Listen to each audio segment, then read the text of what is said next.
میرے اوپر عجیب و غریب وجد طاری ہوا. کیا خوبصورت آئیڈیا. یہ ہم سب کے ساتھ ہوتا ہے, تھوڑا بہت ہر ایک کے ساتھ ہوتا ہے. تو یہ وجد ہے. اس کو انگریزی زبان میں ایکٹسی کہتے ہیں. کیا کہتے ہیں؟ ایکٹسی. وجد کے اندر جو صوفی بے ہوشی کی کیفیت میں فکرے کہتا ہے نا, وہ شطحیات ہے. صحیح. جب اس کو جذب میں وہ پتہ نہیں چلتا, وہ کچھ بول دیتا ہے. ہاں, وہ پھر جتنے بھی اقوال ہیں وہ شطحیات ہیں. میری اصطلاح میں اگرچہ کسی نے یہ اصطلاح نہیں استعمال کی, میں نے جو تعریف اس کی ہے وہ یہی ہے کہ وجد میں کچھ غیر مناسب یا غیر عقلی باتیں کرنا. انگریزی بہتر ہے اس کی.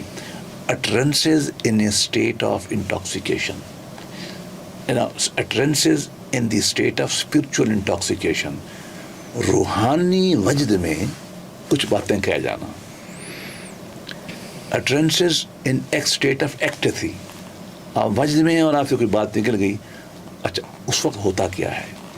وجد میں آپ کی عقلی صلاحیتیں دب جاتی ہیں, تقریباً سلب ہو جاتی ہیں. آپ کے اوپر پیشن کا غلبہ ہو جاتا ہے. آپ مرفوع قلم کے مقام پہ پہنچ جاتے ہیں. مکل ہی نہیں ہے. تو آپ اصطلاح تو آپ سمجھتے ہیں نا, جو آپ کے وہ جو انسینٹی کے لیول پہ کم و بیش. آپ کو یہ نہ کہہ لے کہ وجد انسینٹی ہوتی ہے, دونوں مختلف چیزیں ہیں. لیکن اس وقت ٹیمپریریلی آپ کی سینسیشن, آپ کا عقل دب جاتا ہے. اس وقت آپ نے کوئی بات کر ڈالی.